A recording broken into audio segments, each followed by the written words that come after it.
બનાસકાંઠા જિલ્લાના દાંતીવાડા તાલુકાના વાઘરોડ ગામે ગઈ રાત્રે 2 વાગ્યાના સુમારે ચોરીની ઘટના સામે આવી છે, જેમાં ચોરીની ઘટનાના સીસીટીવી ફૂટેજ પણ સામે આવ્યા છે, જેમાં 2 અજાણ્યા શખ્સો દ્વારા 4 દુકાનના પતરા તોડીને દુકાનોમાં પ્રવેશ કરી ચોરી કરતા નજરે પડી રહ્યા છે। 2 શખ્સો સાથે સાગરીતોએ આ ચોરીને અંજામ આપ્યો છે। જો કે ચોરીની બનેલી ઘટનામાં રૂપિયા 5,000થી 10,000 જેટલી રકમની ચોરી થઈ હોવાનું પ્રાથમિક તપાસમાં સામે આવ્યું છે।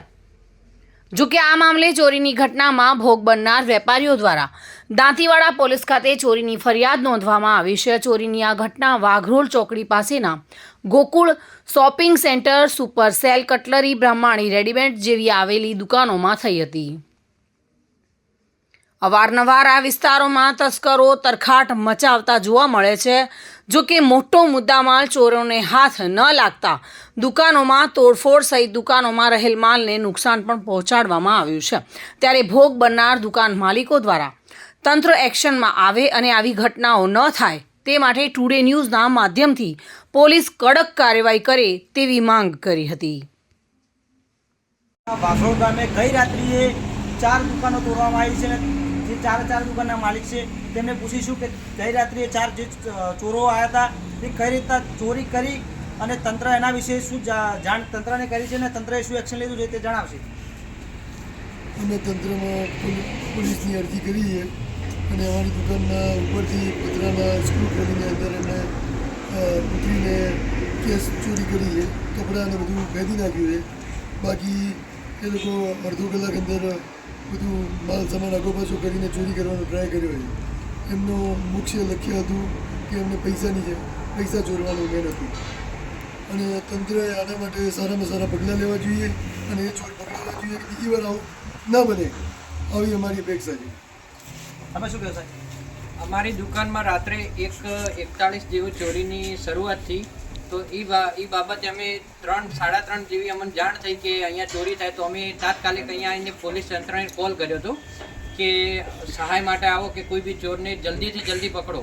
તો 3:30 પોલીસની ગાડી પણ આવી હતી, પણ બીજા દિવસે અમે કંઈ તો અરજી કરવાનું કીધું, એ પ્રમાણે અમે અરજી પણ કરી છે અને 4 દુકાનોમાં કેસ અમે પોતે સુપર સેલ કોસ્મેટિક કટલરી નામે અમારી દુકાન ચાલે છે, એ દુકાનમાં 5,000 ભાડા નિમિત્તે મૂકેલા હતા, એ 5,000ની ચોરી કરી અને ભાઈ ફરાર થઈ ગયા છે। ઉપરથી શટર ન તોડી ઉપરથી પતરા તોડ્યા હતા, તો 4 દુકાનના પતરા તોડી 5,000 કેસ ચોરી કરી, પણ પોલીસને કીધું એમાં લાંબો મને દેખાતું નહીં કે કોઈ પગલું ભરે, પણ અમારી જાણ એ રહેશે કે બને એટલું જલ્દીથી જલ્દી આનું પગલું ભરી આવી વારંવાર ચોરીઓ આવી વાઘરોડમાં 12 મહિનામાં 2 થી 3 વાર આવી દુકાનમાં ચોરી થાય, તો કોઈ બી બહારનો માણસ કેવી રીતે ઇન્વેસ્ટ કરે દુકાનમાં કે ભાઈ માલ રોકાણ કરે અને કાલ સવારે કોઈ બી ચોર આવે, રાત્રે કોઈ બી માલ સામાન ભરી જાય તો એને શું જવાબ આપવાનો? કોઈ બી પોતાની પેટ અને રોજી માટે કમાવા આવે છે, તો હવે શું કરવું? એ પોલીસ તંત્રને બને એટલું જલ્દી જવાબ આપવો। અમારી પાસે આપ શું કહો સાહેબ? આ વારંવાર ઘટના થાય છે દરેક વખતે। આ ત્રીજી વખત કે ચોથી વખત આ શોપિંગમાં આવું બન્યું છે અને હમણાં 4-5 દિવસ વાઘરોડ ચોકડી આવું બન્યું હતું, પણ અમે કોઈ લાંબા પગલાં લેવાયા નહીં। એના કારણે એની પોતાની જીગર વધતી જાય। આ 4 આખી શોપિંગના પતરા બધા બોલ્ટ ખોલી નાખ્યા હતા અને દરેક દુકાનમાં ખોલીને અંદર આવ્યા, અંદર કેશ લઈ સામાન કોઈ પેલું કર્યું નથી, કેશ લઈને જતા રહે છે। દરેક વખતે આવું થાય છે। ચોકડી પણ હમણાં આવું થયું હતું, અહીંયા પણ આવું થયું, તો પોલીસે આના પગલાં લેવા જોઈએ અને કોઈક નિર્ણય અમને ન્યાય મળવો જોઈએ, કારણ કે અમે મજૂરીથી કમાવો છો।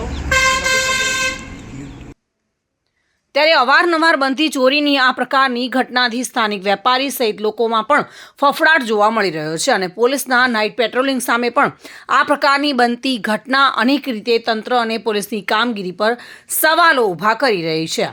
ત્યારે આ રહેતા સ્થાનિક લોકો પણ તંત્રને વિનંતી કરી રહ્યા છે અને આ વિસ્તારમાં પોલીસ દ્વારા નાઇટ પેટ્રોલિંગ શરૂ કરવામાં આવે, જેથી બનતી ઘટનાઓ પર અંકુશ મેળવી શકાય તેવી માંગ તેઓ કરી રહ્યા છે।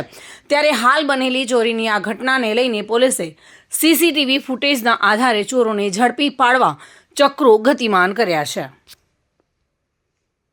બલસી દરબાર સાથે bureau report today Gujarati news.